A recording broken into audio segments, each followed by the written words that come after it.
What was the process like of, convincing CJ Taylor to come back for another season? CJ had such a great year, and he's really integral part to our defense, obviously. I think CJ has great relationships here with both players and staff. So that's the first thing. Like, we always talk about relationships, football's family. Like, I think CJ is the kind of guy that he's very loyal, and he's got, great equity and great investment in this program from the work that he's done, but also the people next to him. So whether it's the guys on the team, we talk about true brotherhood all the time, or the staff, like that connection and those relationships were really important, I think. So, yep. Have you seen him take another step this spring, or where do you think he's at right now? Yeah, so just compared to last spring at this time, where, all of us, coaches included, were kind of swimming to get on the same page, to get the system down and get comfortable with both our scheme and the personnel that we had. Like, I think CJ probably didn't have the comfort level that he does right now. After a year in the system, he's refined his play significantly. So that's been really exciting to see, because at this stage last year, he was a guy who he played hard and he played physical, and he showed up and made plays because he's a really good football player.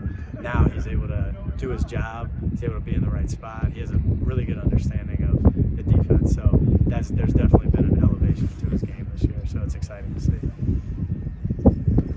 It feels like supposedly Anthony Orji has really boosted his draft stock over the pre-draft process. What have you seen from him? I guess how proud of you also of he went from maybe borderline draftable supposedly to 5th round or something. That's a big jump. Yeah, I'm really excited for him, really excited for his family. He's just a great representative of what our program is about. Obviously when Coach Lee came in, there was complete culture change, and Anthony embraced that. He did a great job this past year of becoming a leader, a vocal leader, and ever since I got here last year, he has impressed me with his work ethic, and he prepares like a pro. He's prepared like a pro for the last 2 years of his career, and last year there was a huge uptick in that. So I'm not surprised at all on how he approached this. Obviously the decision was tough for him, but when he made the decision, it was, hey, when I put my feet on the ground every morning, what am I going to be energized to do, and how am I going to go attack my mission of getting my name called on draft day? And so he's attacked that with 100% effort. He's smart. He's, like I said, he's been preparing like a pro. I mean, the dude, he slept in our linebacker room during fall camp last year. So he has a great work ethic.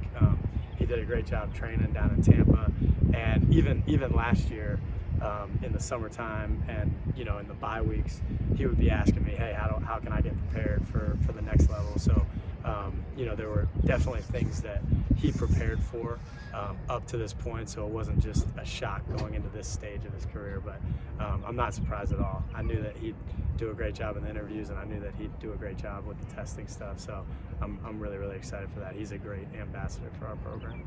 What have you seen from the Pattersons this spring? Yeah, they're always, ever since last year when I got the first chance to coach them, they're physical, they're tough, they're smart football players, and they're extremely conscientious.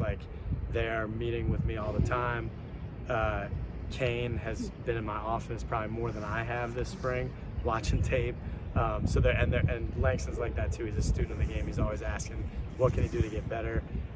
They are leaders by example in the way that they play, because they make a lot of noise with how physical they are, and they're really good football players. So I can always count on them to be consistent in terms of the effort that they give. There's no question about it when you turn on the tape. If you're gonna ask who loves football, those guys always stick out on the tape as guys that love football. And again, those are guys that they're wired like that. They were obviously high school football stars here, but beyond just their talent, they have that innate desire to play football, and that I think bleeds off to their teammates, because they lead by example and they give great effort. So it's really fun to coach them. Really fun. Ethan Crisp, what do you think of him as an early enrollee freshman? Yeah, so Ethan, I mean, I can only imagine, like, put myself in his shoes, 17 years old and coming into a college program, an SEC program, and being able to handle not only, like, we sometimes just think about the football side of things, and it's everything else that goes on that makes it extremely challenging for a freshman. He has come in and, like, not batted an eye, and he's been able to, stay on track academically and do a good job there. The workouts he's been really good in, because it starts with the training, the off-season training, and he knew it was going to be hard, but he attacked it. And then when we got to spring ball, we knew Ethan was a really good player. His instincts are really, really good, and he does some stuff that, like, you can't really coach, which is awesome. With him, it'll be a matter of, refining the finer points of, our defense, the scheme, just a little better understanding of that. But the great part about him is he's very versatile. So he plays, anchor. He could slide inside and play Mike or Will. He could also rush the passer. So he's shown a lot of that skill set there. And like I said, a lot of it is natural. But Ethan's a hard worker, and we're excited about the future for sure. Is he's still only 17? I think he's 17. Okay. I may have missed a birthday back there. I'm trying to think when his birthday exactly was, but I'll figure it out. He's either 17 or 18. So, but yeah, I mean, he's done a great job of assimilating himself and being a leader in his own way too. So. Awesome. Thanks. Yeah. Thank you.